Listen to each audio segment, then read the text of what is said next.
Assalamualaikum warahmatullahi wabarakatuh. Nama saya Muhammad Nazim Haikal bin Muhammad Nasir daripada unit Bahasa Melayu 1. Pada hari ini saya akan menjelaskan tentang sistem keselarasan huruf vokal dalam bahasa Melayu. Okey, jadi seperti yang kita sedia maklum, huruf vokal dalam bahasa Melayu mempunyai 6, iaitu A, E, I, O dan U. Jadi I ini mempunyai 2, iaitu I pepet dan I taling. I pepet ni disebut dengan E. Contoh perkataannya seperti emak, emas. Jadi I taling pula disebut E. Sebagai contoh ekor. Bercerita tentang sistem keselarasan huruf vokal. Apa itu maksudnya? Maksudnya, kesesuaian dua huruf vokal yang membentuk dua suku kata pada kata dasar, iaitu pasangan antara huruf vokal pada suku kata terakhir dengan huruf vokal pada suku akhir tertutup. Seterusnya, kita akan lihat pula prinsip keselarasan vokal berlaku dengan syarat-syarat yang tersebut. Yang pertama, keselarasan adalah antara dua huruf vokal pada kata dasar. Yang kedua, kata dasar hendaklah berakhir dengan suku kata tertutup, iaitu berakhir dengan huruf konsonan. Yang ketiga, bagi kata yang mengandungi lebih daripada dua suku kata yang terlibat dengan sistem keselarasan, vokal hanyalah dua suku kata yang terakhir sahaja. Maksudnya di sini, contoh perkataan seperti kereta. Kereta.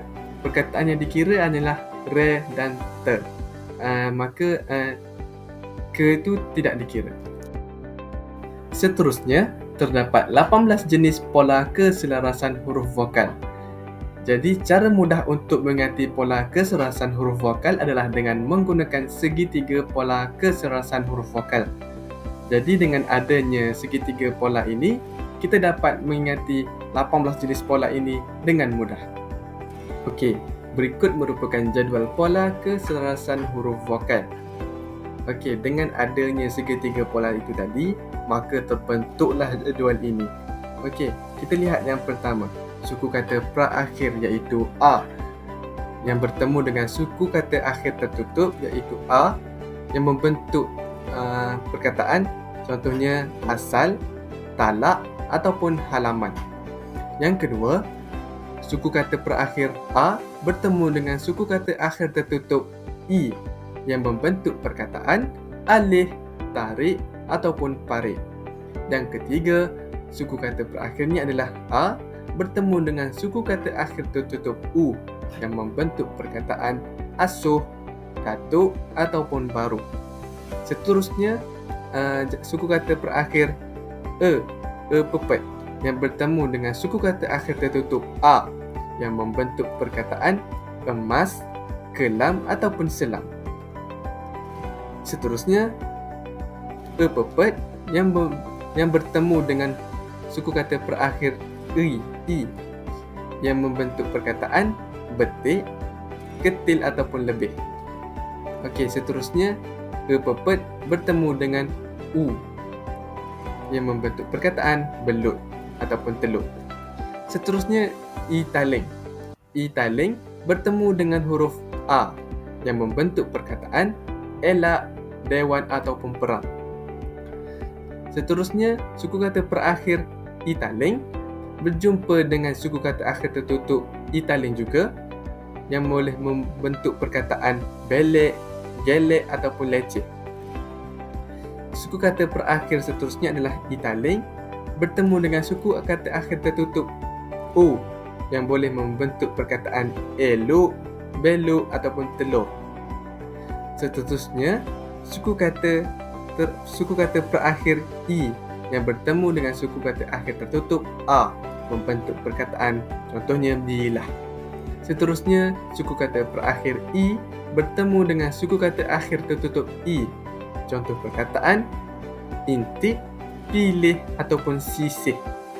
Seterusnya, nombor 12, suku kata perakhir I bertemu dengan suku kata akhir tertutup U. Contoh perkataannya pikul, ribut ataupun tidur. Yang ke-13, suku kata berakhir O bertemu dengan suku kata akhir tertutup A yang membentuk perkataan otak. Seterusnya, suku kata berakhir O bertemu dengan suku kata akhir tertutup Italing yang membentuk perkataan oleh, boleh, celoteh. Yang ke-15, suku kata berakhir O yang bertemu dengan suku kata akhir tertutup O. Contoh penggunaannya obor, borong ataupun kelompok. Yang ke-16, suku kata berakhir U yang bertemu dengan suku kata akhir tertutup A. Contoh penggunaan ulat, bulat ataupun ketupat. Yang ke-17, suku kata berakhir U yang bertemu dengan suku kata akhir tertutup I yang boleh membentuk perkataan ulit, kulit ataupun putih. Dan yang terakhir, yang ke-18, suku kata berakhir U bertemu dengan suku kata akhir tertutup U yang membentuk perkataan untuk, buluh ataupun seluruh. Jadi, selain daripada 18 pola tersebut merupakan pola kekecualian keselarasan vokal bahasa. Kebanyakan perkataannya berasal daripada kata pinjaman daripada bahasa Arab dan bahasa Inggeris. Okey, pada slide ini saya sertakan contohnya. Contoh perkataannya adalah kipas. Kipas. Ki itu vokal I yang merupakan suku kata berakhir, manakala pas vokal A merupakan suku kata akhir tertutup. Jadi, kesimpulan daripada perkataan kipas, ia mematuhi pola keselarasan huruf vokal. Seterusnya, simbol. Perkataan simbol. Sim iaitu vokal I yang merupakan suku kata berakhir, manakala bol merupakan vokal O adalah suku akhir tertutup. Maka, kesimpulan pada perkataan simbol ialah tidak mematuhi pola keselarasan huruf vokal. Maka perkataan ini merupakan kekecualian. Jadi itu sahaja keterangan saya tentang sistem keselarasan huruf vokal. Maka sebelum saya mengundurkan diri, terimalah satu rangkap pantun daripada saya. Pohon berbuah di tengah ladang, hasil kerja keras takkan sia-sia. Belajar bersungguh takkan pernah hilang, membuka pintu menuju cita-cita. Sekian, terima kasih.